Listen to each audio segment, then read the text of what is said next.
And how old are you, Althea? I'll be 90 July 25th. Okay, now, what's going to be first?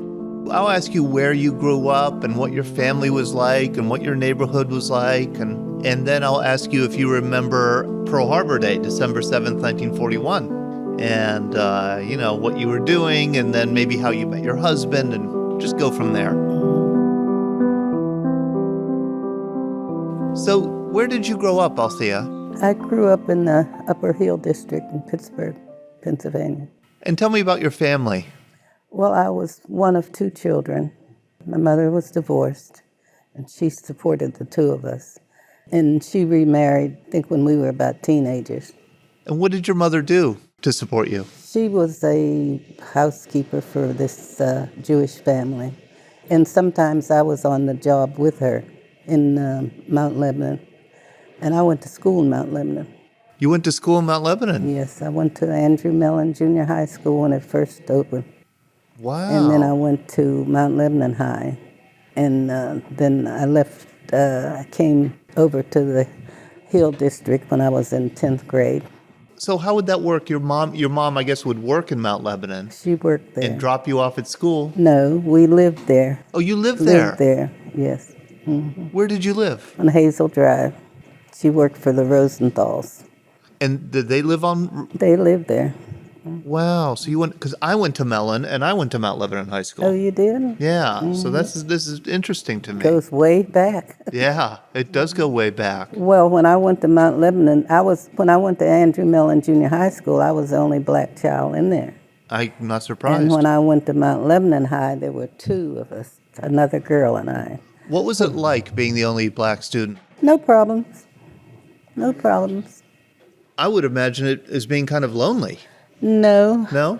Her family worked for a family right at the corner of Castle Shannon Boulevard and Washington Road. And she was a couple years older than I was. Mm-hmm. But I would come over to town on days.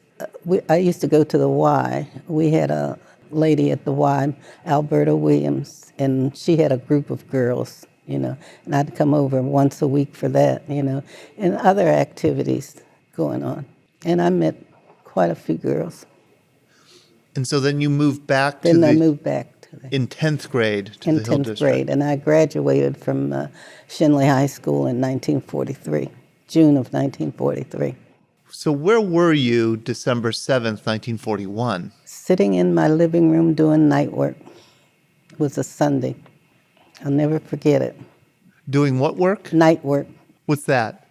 It was schoolwork, homework. Schoolwork, okay. Homework. How did you hear on the radio? That's all we had then. It was radios, And I heard it come over the radio that afternoon, that evening.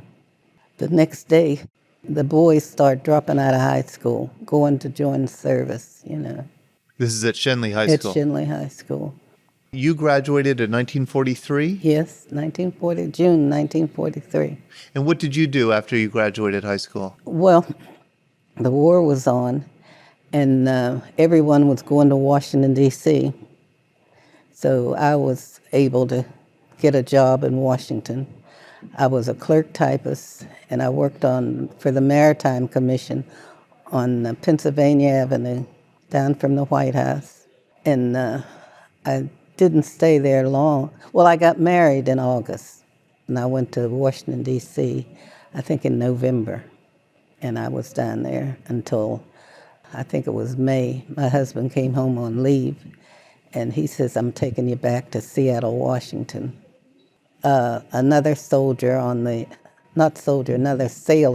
the ship had taken his wife up there. And I didn't know her until I got there.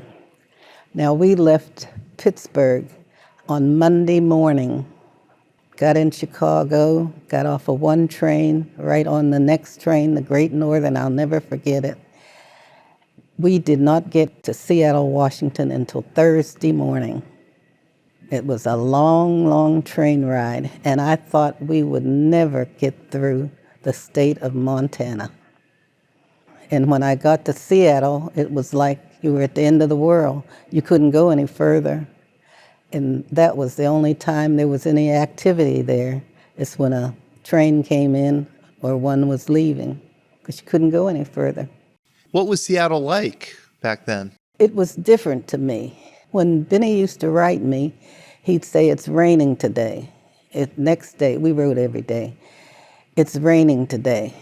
And it would rain for days, but it didn't snow, it didn't get cold. If you went out during the day, you had to take a jacket because it was cool at night. But he was stationed over in Bremerton. Mary Alice and I shared housing there, and it was a prefab house for service members and people that worked in the shipyards and Boeing aircraft. But they told us that when they were shipped out, we were supposed to notify them and move over into the dormitory. We didn't do it. We stayed there the whole time they were gone. So what, when your husband shipped out, you were supposed to move in the dormitory? Yeah. Mm. But we didn't know when they were going to be shipped out, because they would come home during the week and on weekends and things. And then finally they didn't show up, and they didn't show up. So we says, well, we guess they're gone, And they shipped them to Alaska. They were up to Adak, Alaska. That's where they were. While you were both in Seattle, did you live together? You were allowed to live together? Well, they would just come in for maybe a night or something. And then go go off. back to base. Okay. Okay. I get it. But there were a lot of minorities there. There was Filipinos. There was Chinese people. There was Eskimos. There was Mexicans. There was Indians and African Americans. There were quite a few minorities. I worked with a girl worked in my department that was Indian, and I can't remember where she said she was from, but she was an American Indian. Native American. Native American. And they were all there to work at Boeing. They worked at Boeing. They took the Japanese and they put them on a base somewhere, took them out of their homes and businesses and things. And you could go in stores and you would see a sign, "No Japs allowed." I remember seeing that. What did you think when you saw that? Kind of hurting, hurtful. Yeah. But now when I went there, I asked for a position, clerical position. But at that time, blacks weren't given those positions. So I was assigned to be an electrician. I didn't pick it, So I was assigned to be an electrician. So I wired up the wires on the co-pilot side of the B-29. Didn't that take training? They trained you, but they were color-coded, the wires. So you just matched the colors? Mm-hmm. And then they got inspected, Did you like that work? Yeah, I liked it. Mm-hmm. Not as well as you'd like clerical work, though. No, not as well as I like. It was a little better than the riveting was hard, Was it? I don't know anything about it. Well, the riveters would have a buffer. They'd be riveting and somebody'd be on the opposite side, But I liked my job. How did it pay? I don't remember what the pay was. It was a lot then. It was considered a good pay, but I still don't remember what it was. More than you had been making in Washington, or? Oh, yeah, it was more than, Washington, I think we were making $14.40 a year. It was a lot of money because I lived at the dormitory in Washington. They had 3 dormitories in Washington, Guam, Wake, and Midway. And I think we paid $12 a month rent.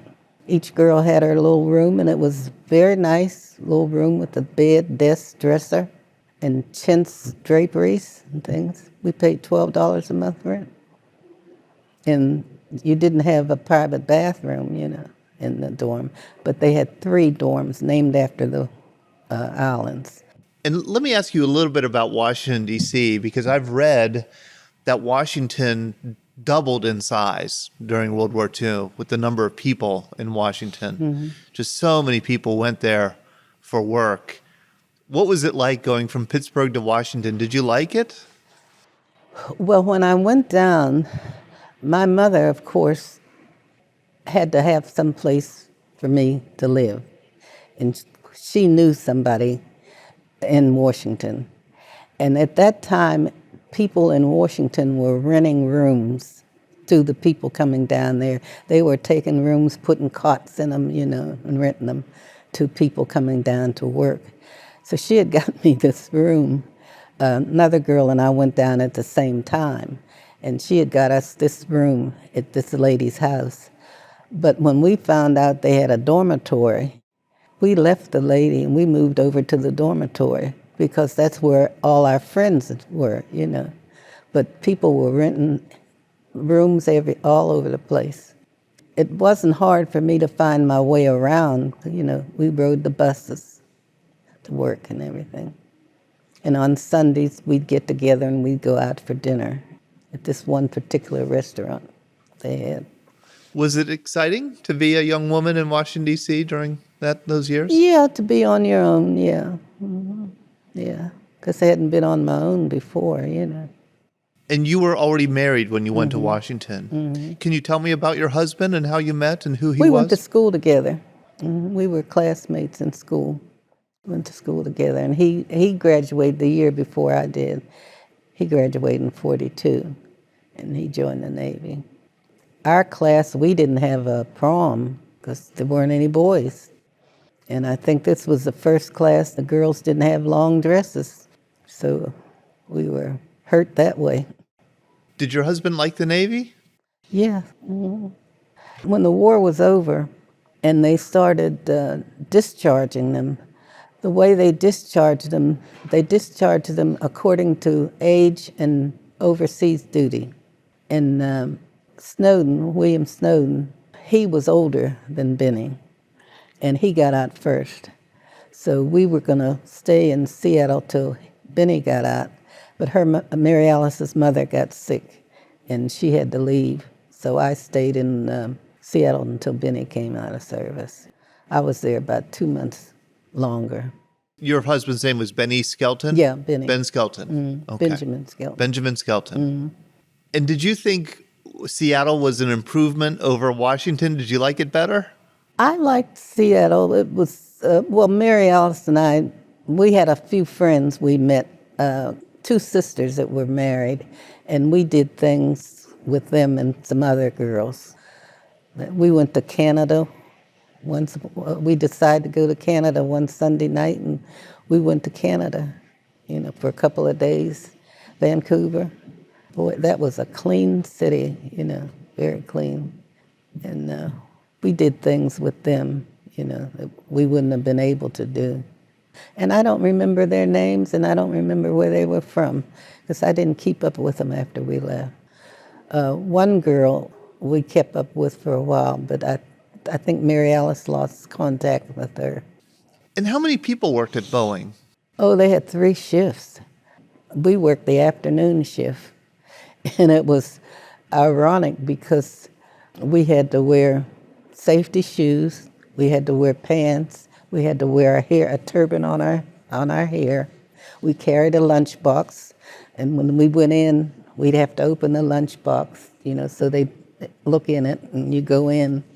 But one thing about Boeing, from the air, you wouldn't have known it was Boeing. It was like a farm, a road, a car going up it, camouflage. I've heard about that camouflage, and I think I could look up pictures of that. Mm-hmm. So from the air, it just looked like a country scene. Seemed like a country scene. So when you entered Boeing, you were under all this netting and all that? Mm-hmm. And they had 3 shifts. We worked the afternoon, the 3 to 11 shift. 24 hours a day? Mm-hmm. What were you making? I don't remember, and I don't have any papers or anything on it.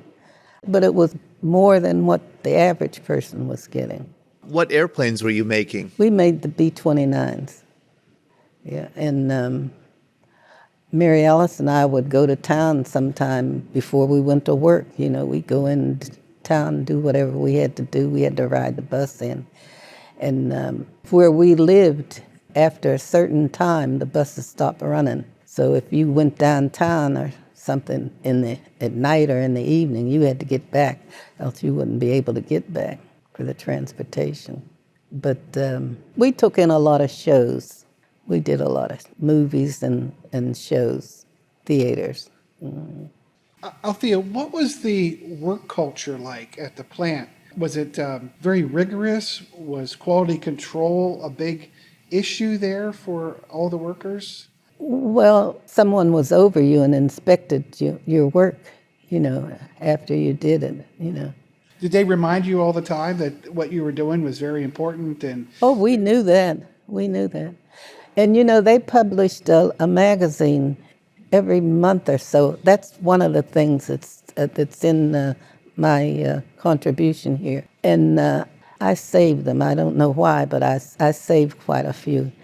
And there is not a minority pictured in those magazines but one time.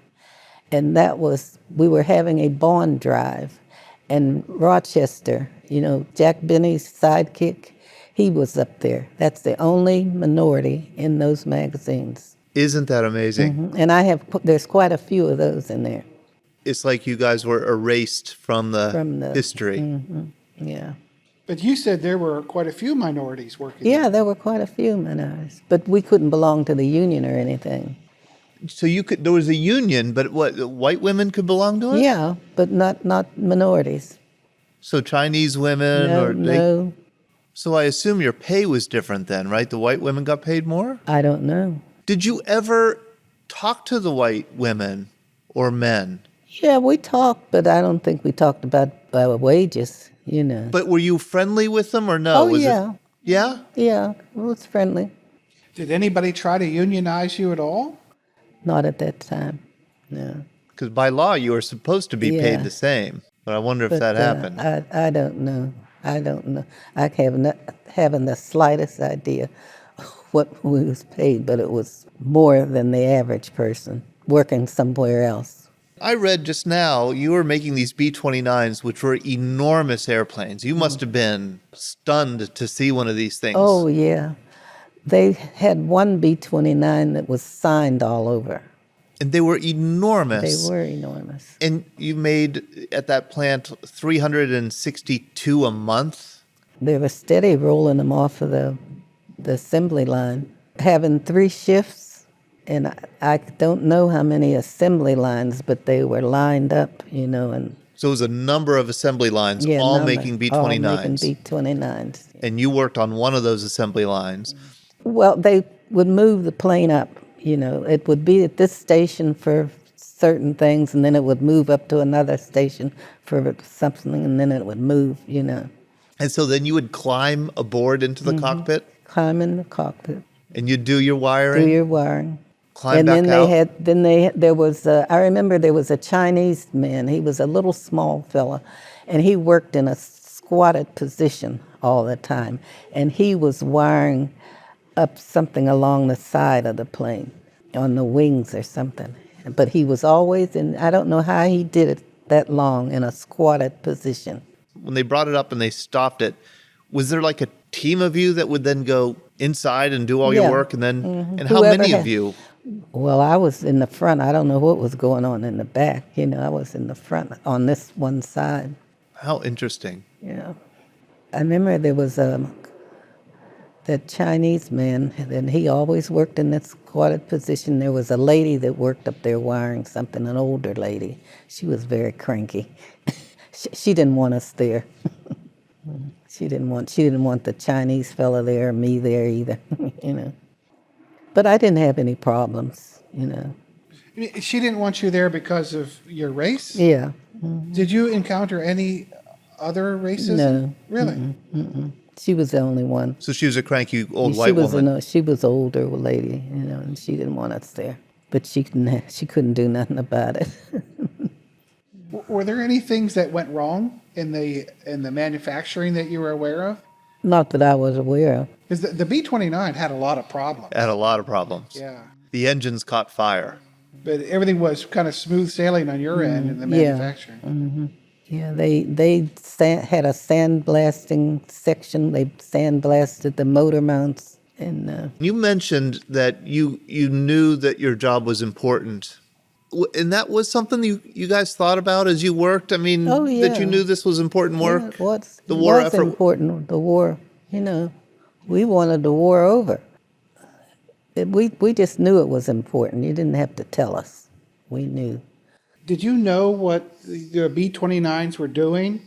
What kind of missions they were on? Did that information come back to the plant? No, not really. Not really. Tell me about VJ Day. Oh, VJ Day, when that happened, everybody was downtown. Soldiers, sailors, Marines. They were grabbing everybody, hugging them, kissing them. The street was cluttered with confetti and everything. Everybody was just so happy. It was, glorious. It was just awesome. It was over. And they didn't have to fight no more. They didn't care who you were. They were grabbing you, hugging you. Where were you during VE Day, Victory in Europe Day? Do you remember that? I don't remember that day too much. I don't know what we were doing that day. It wasn't as celebrated like VJ Day. Oh, that was my question. Was it different? No, it wasn't celebrated like VJ. Especially in Seattle, I would think. Yeah. Did it dawn on you on VJ Day that your job was over? It wasn't quite over because we worked a little bit longer, and then you got your layoff slips. So just a little bit more Little than you bit got your longer. layoff slip. And then what happened? Well, I stayed until my husband got out of service, and then we came home. How long was that? How long did you stay? We came back to Pittsburgh. We got in New Year's Eve, so that wasn't too long. Were there job opportunities after the war ended? Did you have any chance of staying on working in the shipyard or some other facility? Some people stayed and worked in the shipyards, but I didn't stay. I came home. But there were jobs available still. Yeah. And I guess they slowly downsized. Did any part of you want to stay in Seattle? Or I wanted to stay. why? I just liked it up there because it didn't have snow, winters weren't cold. I think where we lived, where they had the prefab houses, there's a river, Duwamish Bend, and that was the name of the little section where we lived, Duwamish Bend. But your husband wanted to come back. He wanted to come home, so we came home. When you came back home, did you work back in Pittsburgh? Yes, I did. I had a son, Benny, after I came back home, and then my husband and I divorced. But I worked for the state. I've been retired 25 years. I was a personnel analyst when I retired. I didn't start out as a personnel analyst. Started out as a clerk, steno clerk typist 3, then a personnel assistant, and then a personnel analyst. I worked 30 years for the state. And I worked on Bedford Avenue. The state had a geriatric hospital. One year they closed 4 institutions, and Western Restoration Center was one that they closed. And we were assigned to between Mayview and Dixmont. Not Dixmont, Mayview and Woodville. Dixmont was another state institution that they closed the same year. And I worked out to Woodville for 5.5 years. And I had 30 years in, so I retired. And I really wasn't ready to retire. I just got tired of the drive. Because going to work, it wasn't bad. The traffic was inbound. But in the evening, I'd be in that evening traffic, and there was always an accident, So I retired. And as long as I can remember, there has always been Woodville and Mayview, and now they're closed. So the state only has one mental hospital in the western part of Pennsylvania, and that's up at Torrance. Can you tell us about when you got the phone call from somebody at Boeing? A friend of mine got a call from someone in New York, and I guess she recognized the name Skelton in that little booklet. I didn't know that they put that little booklet out for their employees every so often. So she sent her the copy of it from the booklet. So then that's when she called me, and she said, Boeing is looking for you. I says, looking for me for what? I says, I worked there during the war, So then she sent me the picture that was in that little booklet. So I called, the man's name was Mr. Gahay, and I called him, and he was so glad to hear my voice. He said I was the only one that he had received a call from. And so we talked. Then he called me about a couple weeks later and wanted to know would I be willing to come to Seattle for recognition. And I said, I hesitated. I'm not too good on riding planes. So I said, yes, I'll come. So he says, I'll pay for you to bring somebody with you. And I says, well, can I bring my grandson? He said, yeah, but I had to pay for my grandson's fare. So we went up there for that recognition program. But I was the only one that they were able to contact out of that picture. And what did they say at the recognition? I was there a couple days, and they had something planned for each day. And at the main dinner, they awarded certificates and things to different people and to us. And we were supposed to be, after this late date, they let us in the union. A lot of good it does you now. Yeah, and they gave us a certificate, you know. Mm-hmm. Did you get the seniority that came with it? No. No. Well, I didn't have much seniority because I wasn't there that long. The other women were there for years. You know, some of them retired from there, you know. The other women in the picture? Mm-hmm. Those pictures that was at Boeing that I showed you, they were women that had worked there during the war and after the war. And they stayed and continued after the war? After the war. Wow. Uh-huh. And you have no memory of that picture being taken? No, I have no memory of the picture being taken in front of the airplane. But I was talking about the other pictures when we went up there for the recognition. Oh, okay, okay. Mm-hmm. Now, the picture taken in front of the airplane, I'm trying to think of why they would have taken it. I have no idea why they took that picture. I have no idea who took the picture. And I have no idea why I had so many copies. Were you friends with those women? Oh, yes. Okay, so you knew them. Well, we worked. You worked in the vicinity of them, you know. Okay. I don't know why they picked us to take a picture. There's 8 black women in front of a B-29. Yeah, I don't know why. I have no recollection. Well, you worked with white people too, right? Yeah. But this picture, so it's not just your crew. No, Yeah. no, I don't know why they picked us to take a picture in front of the airplane. That is interesting. Mm-hmm. And I couldn't tell you who took it. I don't remember. I don't remember posing for it. Well, tell the camera, tell us where the picture was found, how the picture was discovered. They tore a building down on Boeing, and the picture was found in the wall. And they had it in the archives for a while, and then they took it out and they tried to get in touch with us. So that picture had been in the wall for 60 years. Mm-hmm. And I don't know what wall or what vicinity in the building or who had it. When you went to Boeing, did they have other pictures like that? Did No, you see? no. Mm-mm.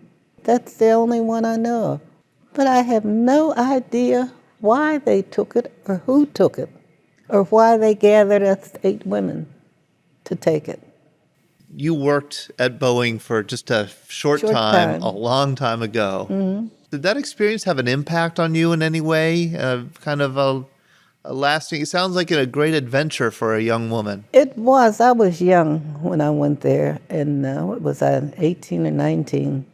And to be away from home, so far away from home, and to be on my own.